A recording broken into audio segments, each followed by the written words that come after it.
केंद्रीय गृह मंत्री अमित शाह श्री कृष्ण जन्माष्टमी के मौके पर दिल्ली के इस्कॉन मंदिर में पहुंचे और पूजा कर भगवान का आशीर्वाद लिया। इस दौरान उनके साथ इस्कॉन मंदिर के कई पुजारी भी मौजूद रहे। गृह मंत्री अमित शाह ने शंख के जरिए भगवान श्री कृष्ण का दूधाभिषेक किया और फिर उनकी पूजा अर्चना की, जिसके बाद मंदिर के पुजारियों ने उन्हें माला पहनाई और इस्कॉन मंदिर की एक तस्वीर भी भेंट की। इस दौरान गृह मंत्री अमित शाह ने कुछ देर पुजारियों के साथ बैठकर बातचीत की, जिसके बाद वो वहां से रवाना हो गए।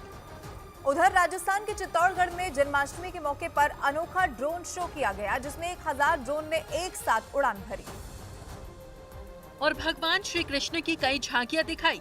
वहां से जो तस्वीरें आई उनमें आसमान में भगवान श्री कृष्ण की कई लीलाएं फोटो के जरिए दिखाई गई। चित्तौड़गढ़ के श्री सावरिया सेठ मंदिर में हुए इस खास कार्यक्रम में श्रद्धालुओं की भारी भीड़ शामिल होने पहुंची, जिन्होंने करीब आधे घंटे तक दिखाई गई इस झांकी का आनंद उठाया। भगवान श्री कृष्ण की अलग अलग लीलाओं की झांकी देखकर वहां मौजूद भक्त हैरान रह गए, क्योंकि राजस्थान में पहली बार इस तरह के ड्रोन शो का आयोजन किया गया था। बताया गया कि इस खास ड्रोन शो के लिए 1000 ड्रोन ने एक साथ उड़ान भरी। इस मौके पर पूरे मंदिर को भी खास रोशनी से सजाया गया।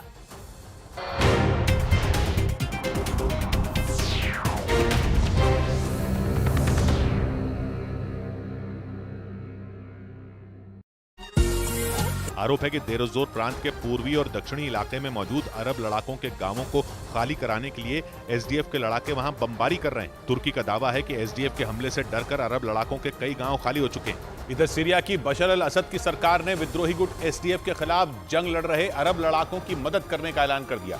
सीरिया की सरकार को रूस और ईरान का समर्थन है, जबकि अमेरिका की मदद से एसडीएफ ने पिछले कई साल से बशर अल असद की सरकार को सीरिया से उखाड़ फेंकने के लिए जंग छेड़ रखी है।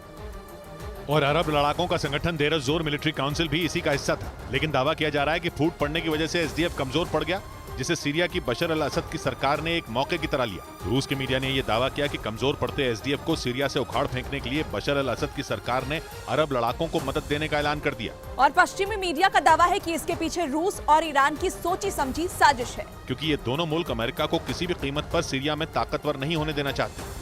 इसीलिए सीरिया की सरकार ने विद्रोही गुट एसडीएफ के खिलाफ लड़ रहे अरब लड़ाकों को समर्थन देने के साथ उन्हें हथियारों से लैस करने की भी हुंकार भर दी। और अरब लड़ाकों से पिछले कई दिनों से जंग लड़ रहा एसडीएफ एक विद्रोही गुट है, जिसे अमेरिका ने सीरिया में छिड़े गृह युद्ध में बशर अल असद की सरकार के खिलाफ लड़ने वाले गुटों को मिलाकर खड़ा किया था। इसका मकसद रूस और ईरान के समर्थन वाली सीरिया की सरकार को उखाड़ फेंकना है। लेकिन एक रिपोर्ट के मुताबिक इसे खड़ा करने के पीछे अमेरिका का असली मकसद सीरिया के तेल कुओं पर कब्जा करना था।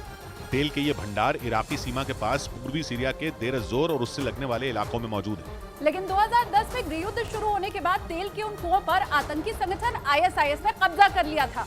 दावा है कि इसीलिए अमेरिका ने सीरिया की सरकार के खिलाफ लड़ रहे विद्रोही गुटों को मिलाकर 2015 में एसडीएफ यानी सीरियन डेमोक्रेटिक फोर्सेस को खड़ा किया था। कुर्द लड़ाकों के दबदबे वाले इस संगठन में सीरिया, अरब, तुर्की और चेचनिया के लड़ाकों के कई गुट शामिल हैं, जो पिछले कई साल से बशर अल असद की सरकार के लिए सिरदर्द बने हुए हैं। सीरिया का आरोप है कि एसडीएफ की मदद से अमेरिका उसके पूर्वी हिस्से में मौजूद तेल कुओं पर कब्जा कर चुका है।